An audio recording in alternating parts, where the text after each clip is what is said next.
Hello friends, स्वागत है आपके YouTube channel morning today target में। आज हम देखेंगे सीटेट के सीडीपी के पीवाईक्यू क्वेश्चन पेपर, जो आपके आने वाले एग्जाम के लिए काफ़ी ज़्यादा इंपॉर्टेंट है।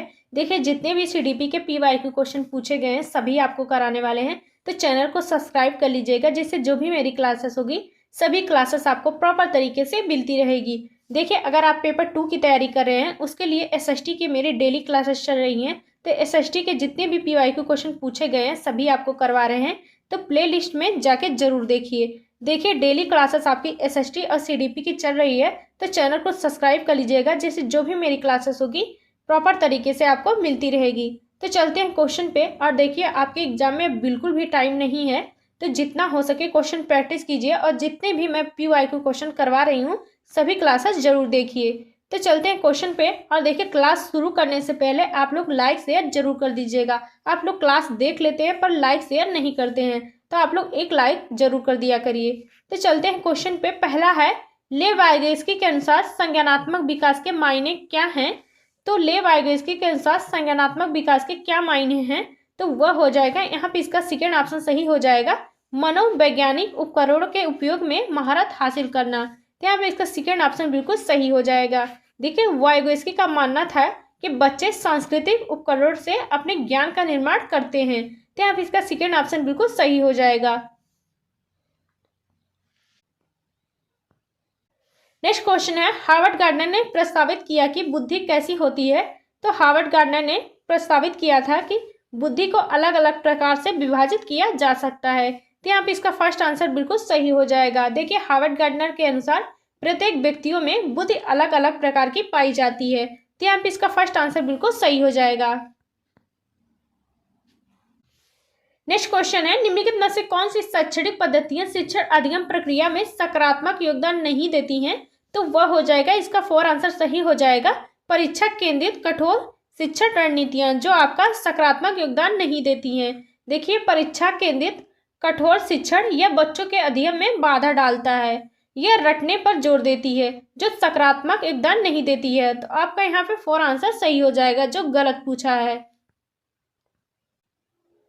नेक्स्ट क्वेश्चन है, अभिकथन ए है, एक शिक्षक द्वारा पढ़ाए जाने वाले विषय वस्तु को छात्रों के दैनिक जीवन के अनुभवों से जोड़ना चाहिए। तो आपका देखिए पहला बिल्कुल सही हो जाएगा।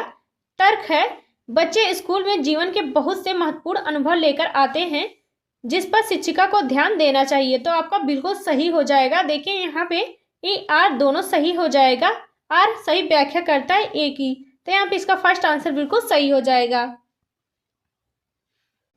नेक्स्ट क्वेश्चन है, सामग्री को कई तरीके से प्रस्तुतिकरण करने के प्रावधान से निम्नलिखित में से किसके समावेशन में मदद मिलेगी?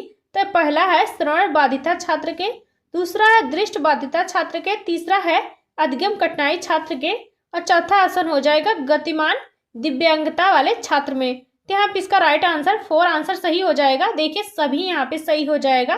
देखिए, यह सभी सामग्री बच्चों के सीखने में सुलभ या सहायता करेगी, तो इसलिए इसका फोर आंसर बिल्कुल सही हो जाएगा। नेक्स्ट क्वेश्चन है, समावेशी शिक्षा के लिए क्या जरूरी है? तो समावेशी शिक्षा के लिए क्या जरूरी है? तो वह हो जाएगा लचीला शिक्षा शास्त्र जरूरी है। यहाँ पे इसका फर्स्ट आंसर बिल्कुल सही हो जाएगा। देखिए, समावेशी शिक्षा के अनुसार पाठ्यक्रम में लचीलापन होना चाहिए, ताकि प्रत्येक बच्चों की व्यक्तिगत आवश्यकताओं को पूरा किया जा सके। तो यहाँ पे इसका फर्स्ट आंसर बिल्कुल सही हो जाएगा। देखिए, क्लास आपको यूजफुल लगी कि नहीं, आप लोग एक प्यारा सा कमेंट करके जरूर बताइएगा। चलते हैं नेक्स्ट क्वेश्चन पे, देखते हैं निम्नलिखित में से कौन सी शिक्षार्थियों को उनके सीखने का स्वयं मूल्यांकन करने और उनकी समझ की जांच करने में मदद करता है? कौन सा शिक्षार्थियों को उनके सीखने का स्वयं मूल्यांकन करने और उनकी समझ की जांच करने में मदद करता है? तो वह हो जाएगा अधिक संज्ञान हो जाएगा। यहाँ पे इसका तीसरा ऑप्शन बिल्कुल सही हो जाएगा। देखिए, रटकर याद करना ये आपका निगेटिव होता है, और विस्मरण ये भी याद करना आपका नेगेटिव होता है। नेक्स्ट क्वेश्चन है, एक शिक्षक कक्षा के कार्य को एकत्र करता है, उन्हें पढ़ता है, उसके बाद योजना बनाता है और अपने अगले पाठ को शिक्षार्थियों की आवश्यकताओं को पूरा करने के लिए समायोजित करता है। तो वह क्या कर रहा है रही है? तो वह हो जाएगा सीखने के लिए आकलन हो जाएगा। यहाँ पे इसका तीसरा ऑप्शन बिल्कुल सही हो जाएगा। नेक्स्ट क्वेश्चन है, निम्नलिखित में से कौन सी स्थिति सीखने के आकलन को नहीं दर्शाती है? तो वह हो जाएगा, इसका राइट आंसर यहाँ पे तीसरा ऑप्शन सही हो जाएगा, प्रदर्शन बढ़ाने के लिए छात्रों के बीच लगातार तुलना की जाती है, जो आपका यहाँ पे सही नहीं होगा। देखिए, तुलना करना छात्रों में प्रतिस्पर्धा यानी सीखने में तनाव पैदा करता है, जो सीखने का सकारात्मक मूल्यांकन नहीं होता है। इसलिए आपका तीसरा ऑप्शन जो गलत पूछा है वह सही हो जाएगा। नेक्स्ट क्वेश्चन है, एक विद्यार्थी जो अधिगम असहायता महसूस कर रहा है वह क्या है? तो वह हो जाएगा शैक्षिक गतिविधियों से अलगाव रखेगा। तो यहाँ पे इसका राइट आंसर 4 आंसर बिल्कुल सही हो जाएगा। नेक्स्ट क्वेश्चन है, एक शिक्षिका अपने विद्यार्थियों के बीच प्रक्रियात्मक ज्ञान को सुसाधित करना चाहती है। निम्नलिखित में से कौन सा प्रश्न इस उद्देश्य के लिए उपयुक्त है? तो वह हो जाएगा, इसका फर्स्ट आंसर यहाँ पे सही हो जाएगा, अक्सीकरण अपचयन सामान्यीकरण को कैसे हल करें। देखिए, यह प्रक्रियात्मक ज्ञान को बढ़ावा देगा, बाकी सब तथ्यात्मक ज्ञान है। तो याद रखिएगा, इसका फर्स्ट आंसर यहाँ पे सही हो जाएगा। नेक्स्ट क्वेश्चन है, किसी कार्य में विफलता के लिए निम्नलिखित में से कौन सा आरोपण एक विद्यार्थी को भविष्य के प्रयासों के लिए प्रेरित करने की संभावना है? तो किसी कार्य में विफलता के लिए कौन से आरोपण में एक विद्यार्थी को भविष्य में प्रयासों के लिए प्रेरित करने की संभावना है? तो यहाँ पे इसका राइट आंसर सेकंड ऑप्शन सही हो जाएगा, मैंने इस बार पर्याप्त प्रयास नहीं किया, हालांकि मैं ऐसा करने में सक्षम हूँ। तो यहाँ पे इसका राइट आंसर सेकंड ऑप्शन सही हो जाएगा, जो भविष्य के प्रयासों के लिए प्रेरित की संभावना है। तो यहाँ पे इसका सेकंड ऑप्शन सही हो जाएगा। नेक्स्ट क्वेश्चन है, राष्ट्रीय शिक्षा नीति 2020 क्या सिफारिश करती है? तो वह हो जाएगा बहुभाषावाद। यहाँ पे इसका फर्स्ट आंसर बिल्कुल सही हो जाएगा। नेक्स्ट क्वेश्चन है, किसके सिद्धांत में बच्चों के संज्ञानात्मक विकास में महत्वपूर्ण भूमिका निभाती है? तो किसके विकास में भाषा बच्चों के संज्ञानात्मक विकास में महत्वपूर्ण भूमिका निभाती है? तो वह हो जाएगा लेव वाइगोस्की के। यहाँ पे इसका फर्स्ट आंसर बिल्कुल सही हो जाएगा। नेक्स्ट क्वेश्चन है, एक शिक्षिका यह धारणा रखती है कि लड़के अधिक बुद्धिमान और जोखिम लेने वाले होते हैं और लड़कियां आज्ञाकारी और ईमानदार होती हैं और उनके अनुसार व्यवहार करती है। यह किसका उदाहरण हो जाएगा? तो यह हो जाएगा जेंडर पक्षपात का हो जाएगा। यहाँ पे इसका 4 आंसर बिल्कुल सही हो जाएगा। नेक्स्ट क्वेश्चन है, निम्नलिखित में से कौन सा आंतरिक प्रेरणा का उदाहरण है? तो कौन सा इसमें आंतरिक प्रेरणा का उदाहरण हो जाएगा? तो वह हो जाएगा, इसका फर्स्ट आंसर सही हो जाएगा, रुचि के कारण नई भाषा सीखना। जो देखिए, यह आंतरिक प्रेरणा जो होती है वह व्यक्ति के भीतर से आती है। तो यहाँ पे इसका राइट आंसर सही हो जाएगा, पहला रुचि के कारण नई भाषा सीखना, तो वह आंतरिक प्रेरणा हो जाएगा। नेक्स्ट क्वेश्चन है, एक बाल केंद्रित कक्षा में बच्चे कैसे सीखते हैं? तो एक बाल केंद्रित कक्षा में बच्चे सीखते हैं तो वह हो जाएगा ज्ञान के निर्माण में सक्रिय रूप से लगे हुए हैं। तो आप इसका सेकंड ऑप्शन बिल्कुल सही हो जाएगा। देखिए, बाल केंद्रित कक्षा में बच्चों की भागीदारी सक्रिय मानी जाती है, जहां बच्चे अपने अनुभव और बातचीत के माध्यम से ज्ञान का निर्माण करते हैं। तो यहाँ पे इसका सेकंड ऑप्शन बिल्कुल सही हो जाएगा। नेक्स्ट क्वेश्चन है, 2 वर्ष से 6 वर्ष की अवधि को क्या कहा जाता है? तो वह हो जाएगा प्रारंभिक बचपन कहा जाता है। यहाँ पे इसका सेकंड ऑप्शन बिल्कुल सही हो जाएगा। देखिए, यह बच्चों के विकास के लिए महत्वपूर्ण काल माना जाता है, प्रारंभिक बचपन। तो आपका यहाँ पे सेकंड ऑप्शन बिल्कुल सही हो जाएगा। नेक्स्ट क्वेश्चन है, निम्नलिखित में से कौन सा सुमेलित युग्म है? तो इसमें से बताना है कौन सा सुमेलित युग्म है। तो यहाँ पे इसका सेकंड ऑप्शन सही हो जाएगा, अच्छा लड़का अच्छी लड़की अभिन्यास दूसरों के साथ भला बनाकर अनुमोदन अर्जित करता है। यहाँ पे इसका सेकंड ऑप्शन बिल्कुल सही हो जाएगा। नेक्स्ट क्वेश्चन है, किस स्तर पर बच्चों में अपने आसपास की दुनिया के बारे में एक जीववादी दृष्टिकोण होता है? वे मानते हैं कि पेड़ पौधों और चलते हुए बादलों और लुढ़कते पत्थरों की मंशाएं और इरादे हो सकते हैं। तो वह हो जाएगा पूर्व संक्रियात्मक अवस्था हो जाएगा। देखिए, पूर्व संक्रियात्मक अवस्था 2 से 7 वर्ष के बीच होती है। इस अवस्था में बच्चे सजीव और निर्जीव वस्तुओं में अंतर नहीं कर पाते हैं। तो यहाँ पे इसका सेकंड ऑप्शन बिल्कुल सही हो जाएगा। देखिए, सीडीपी के प्लेलिस्ट बन चुकी है, तो उसको जाके जरूर देखिए। और एसएसटी और सीडीपी दोनों की क्लासेस डेली आपकी चलने वाली है, तो डेली क्लास अटेंड किया करिए। नेक्स्ट क्वेश्चन है, निम्नलिखित में से कौन सा स्थूल कौशल के उपयोग का उदाहरण हो जाएगा? तो वह हो जाएगा एक पैर पर संतुलन करना।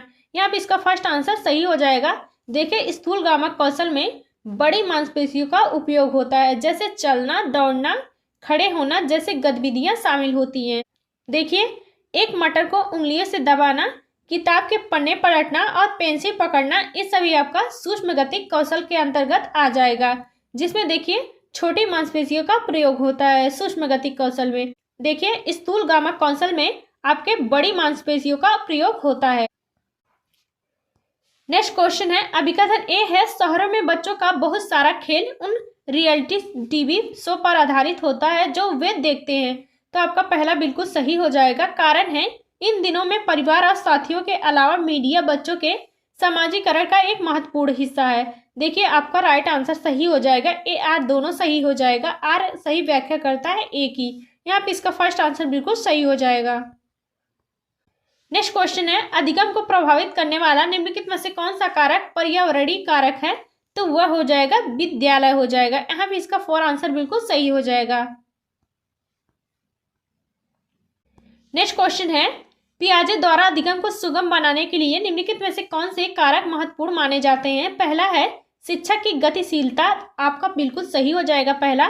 दूसरा है विभिन्न सामग्रियों का प्रावधान, तो दूसरा भी सही हो जाएगा। तीसरा है मध्य स्तरीय नवीन अनुभव प्रदान करना, तो आपका तीसरा भी सही हो जाएगा। चौथा ऑप्शन है सकारात्मक और नकारात्मक पुनर्बलन सुनिश्चित करना, जो आपका देखिए गलत हो जाएगा। तो आपका राइट आंसर यहाँ पे सही हो जाएगा। तो आपका राइट आंसर यहाँ पे सही हो जाएगा, सेकेंड ऑप्शन सही हो जाएगा। पहला, दूसरा, तीसरा सही है, आपका यहाँ पे चौथा गलत हो जाएगा। नेक्स्ट क्वेश्चन है, विकासात्मक परिवर्तन किसका परिणाम होता है? तो विकासात्मक परिवर्तन किसका परिणाम होता है? तो वह हो जाएगा आनुवंशिकी और पर्यावरणीय परिस्थितियों का अनूठा संयोजन होता है। यहाँ पे इसका फर्स्ट आंसर बिल्कुल सही हो जाएगा। नेक्स्ट क्वेश्चन है, प्रारंभिक कक्षाओं में शिक्षण अधिगम प्रक्रिया के लिए निम्नलिखित में से कौन सा दृष्टिकोण सबसे बेहतर होता है?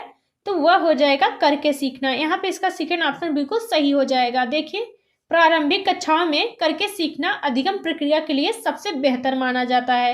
यहाँ पे इसका सेकेंड ऑप्शन बिल्कुल सही हो जाएगा। नेक्स्ट क्वेश्चन है, अभिकथन ए है, अधिगम के लिए विद्यालय के सामाजिक अवसरों में भागीदारी महत्वपूर्ण है, तो आपका बिल्कुल सही हो जाएगा पहला। तर्क है, अधिगम मुख्य रूप से एक सामाजिक प्रक्रिया है, तो यहाँ पे देखिए सही हो जाएगा। यहाँ पे ए आर दोनों सही हो जाएगा। आर सही व्याख्या करता है ये की। नेक्स्ट क्वेश्चन है, बच्चों के चिंतन के विषय में निम्नलिखित में से कौन सा कथन सही नहीं है? देखिए आपका सही नहीं पूछा है, तो वह हो जाएगा, इसका फोर आंसर सही हो जाएगा। बच्चे प्रत्येक को स्वयं नहीं सोच सकते और अध्यापक की मूल भूमिका है उन्हें जानकारी उपलब्ध कराना। देखिए यहाँ पे आपका गलत हो जाएगा, जो आपका राइट आंसर सही हो जाएगा, गलत पूछा है। नेक्स्ट क्वेश्चन है, बाल केंद्रित कक्षा वह है जिसमें, तो वह हो जाएगा अध्यापक लचीला है और प्रत्येक बच्चे की व्यक्तिगत आवश्यकताओं को पूरा करता है, तो यहाँ पे इसका सेकेंड ऑप्शन बिल्कुल सही हो जाएगा। नेक्स्ट क्वेश्चन देखते हैं, इस क्लास का लास्ट क्वेश्चन है, संज्ञानात्मक विकास निम्न में से किसके द्वारा समर्थित होता है? तो संज्ञानात्मक विकास किसके द्वारा समर्थित होता है? तो वह हो जाएगा, यहाँ पे इसका तीसरा ऑप्शन सही हो जाएगा, एक समृद्ध और विविधतापूर्ण वातावरण उपलब्ध कराना, तो यहाँ पे इसका तीसरा ऑप्शन बिल्कुल सही हो जाएगा। देखिए आज के लिए बस इतना ही, मिलते हैं नेक्स्ट क्लास में। और देखिए मेरी एसएसटी और मेरी सीडीपी की डेली क्लासेस चल रही है, तो चैनल को जरूर सब्सक्राइब कर लीजिएगा, जिससे सभी क्लासेस आपको मिल सके। देखिए प्लेलिस्ट में जाके सभी ईयर का क्वेश्चन आपको करवा रही हूँ, तो उसको जाके जरूर देखिए। और देखिए आपको क्लास कैसी लगी कमेंट करके जरूर बताइएगा। तो मिलते हैं नेक्स्ट क्लास में।